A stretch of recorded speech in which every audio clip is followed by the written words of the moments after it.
हिंदू हृदय सम्राट बाल साहब ठाकरे थे। एक बात और याद रखिए, बाला साहब ठाकरे जहर उगलते थे और उद्धव ठाकरे सेकुलर बन गए। ये मोदी मैजिक है साहब, मोदी मैजिक है। मोदी ने हिंदू हृदय सम्राट के बेटे को सेकुलर बनवा दिया और कांग्रेस जब तक जिंदा रही, सत्ता में रही, तो बाल ठाकरे जहर उगलते रहे, मुसलमानों के दुश्मन रहे, हिंदू हृदय सम्राट रहे। यह अंतर समझना होगा।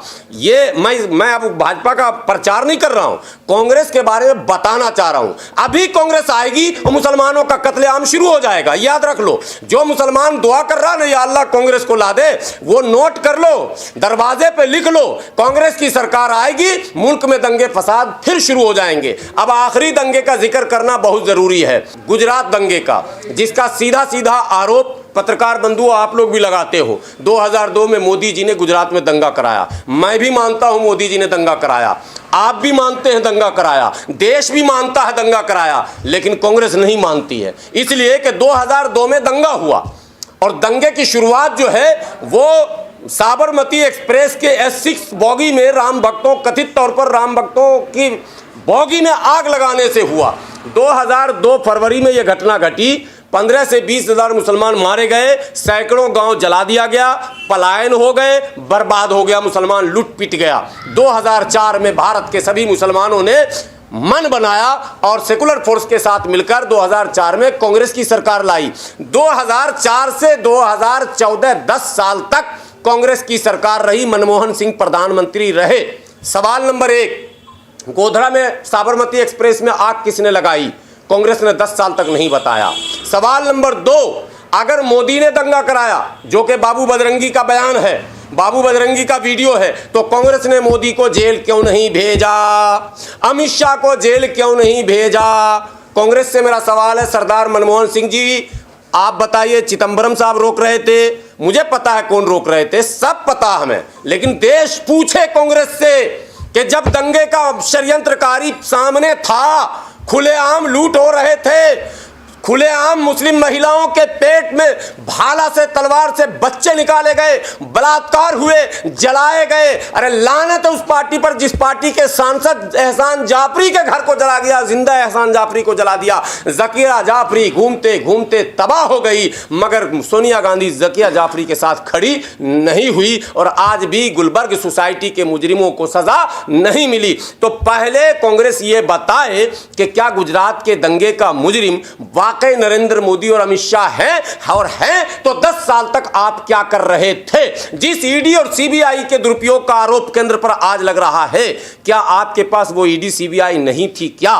क्या वो एजेंसियां आपके पास नहीं थी क्या? राज्य में भले ही सरकार भाजपा की थी, केंद्र में आपकी थी, राज्य में तो आज भी ममता बनर्जी की है। हाल खराब है, मोदी मोदी चिल्ला रही है, राज्य की सरकार का कोई वैल्यू नहीं है। राज्य में लालू जी की सरकार है, रोज सीबीआई रेड कर रही है, रोज मुकदमे कर रही है। राज्य में केजरीवाल की सरकार है, रोज रेड हो रहा है। राज्य में जिसकी जिसकी सरकार है, सबको केंद्रीय एजेंसियां घेर रही हैं, तो तब आपने क्यों नहीं घेरा? यह सवाल है मेरा कांग्रेस से कि 10 साल तक मौनी बाबा को रखकर मौन क्यों रहे? मुसलमानों को इंसाफ क्यों नहीं दिलाया? जब तुम कल नहीं दिला सके, जब तुमने कल दंगा कराया, जब तुमने कल हमें काटा, जब तुमने कल हमें लूटा, तो आज तुमसे हम कैसे ये उम्मीद पालें कि इंडिया गठबंधन करके तुम्हारे नेतृत्व में हमको न्याय मिल जाएगा? नो, नेवर, कभी नहीं, कतई नहीं। जब तक दलित मुसलमान बहुजन की सरकार नहीं बनेगी, जिसमें मनुवादियों की कहीं भूमिका ना हो,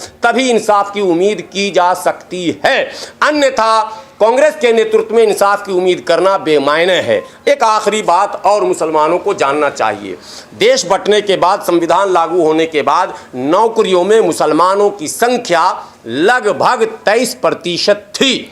उर्दू सरकारी जुबान था, उर्दू से रोजगार का संबंध था, उर्दू पढ़ने वालों को नौकरी भी मिलती थी, उर्दू में तमाम जगहों के नाम भी लिखे जाते थे। कांग्रेस ने उर्दू को तबाह किया और मुसलमानों की नौकरी छीनी। मुसलमान कांग्रेस के राज में ही 23 से 3 पर आ गया था। स्वर्गीय अटल बिहारी वाजपेयी का एक शब्द जो है वो वायरल हुआ। संघ के नेताओं ने अटल बिहारी वाजपेयी जी से कहा कि अब तुम प्रधानमंत्री हो तो मुसलमानों को ज़रा नौकरियों में जाने से रोको।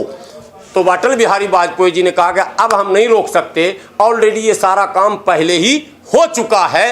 अब अगर रोकने की गुंजाइश अब है नहीं, वो कांग्रेस अपना सारा काम कर चुकी है। ये ऑन रिकॉर्ड बयान है। तो कांग्रेस ने वो सारा काम कर दिया और मुसलमानों को ये मौलवी, मुसलमानों को कथित तौर पर ये माने नेता जो आज मुसलमानों के सो कॉल्ड रहनुमा कहते हैं भाजपा को गाली बक्को, भाजपा को गाली बक्को, और हमें ये कहा जाता है कि आप कांग्रेस को क्यों कोसते हैं। अब ये इसका जवाब भी लेते जाइएगा। सवाल ये है, आपने मुझे 5,000 रुपया उधार दिया है, तो आप हमसे मांगेंगे या मेरे पड़ोसी से मांगेंगे?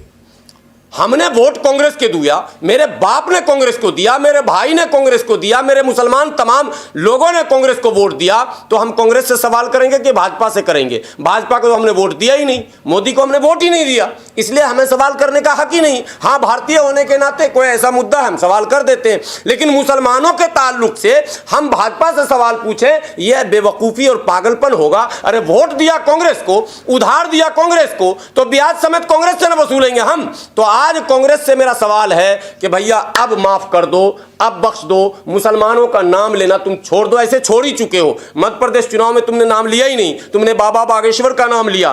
तुम्हारे जो कमलनाथ थे वो बाबा बागेश्वर के चरण में थे। तो राजस्थान में बड़े बड़े चंदन टीका लगा के तुम घूम ही रहे थे, मुसलमानों का नाम निशान नहीं, छत्तीसगढ़ में नामो निशान नहीं। तुम्हारे पूरी पार्टी में एक मुस्लिम बोलने वाला जो मुसलमानों के, शायर को छोड़कर, शायर बोलता नहीं, शेर पढ़ते हैं, शायर को छोड़कर, और शायर को मुरादाबाद से लड़ा दिया। और इस बार अगर वो लड़े, पिछली बार मैं ध्यान मेरा नहीं था और मैं बिहार में लगा था, इस बार शायर अगर मुरादाबाद से लड़ा तो मैं उसी ईदगाह पे जाके धरना दूंगा। पहले कांग्रेस ये बताए कि इस ईदगाह कांड में मरने वाले तमाम परिवार को ढूंढ भी लूंगा, मैं आधे को ढूंढ चुका हूं, आधा और बाकी है, मैं ढूंढ लूंगा जो लोग उस जमाने में मरे थे और जो उस जमाने में मौजूद थे, उन सबों की फौज को लेकर घूमूंगा। इसलिए यात्रा आप निकालो, ये आपका लोकतांत्रिक अधिकार है, लेकिन देवबंद मदरसे में मत घुसना। और देवबंद के मौलानाओं, आपसे भी हाथ जोड़कर गुजारिश, अब तो सुधर जाओ। अरे दुनिया से नहीं डरते हो, अल्लाह से तो डरो।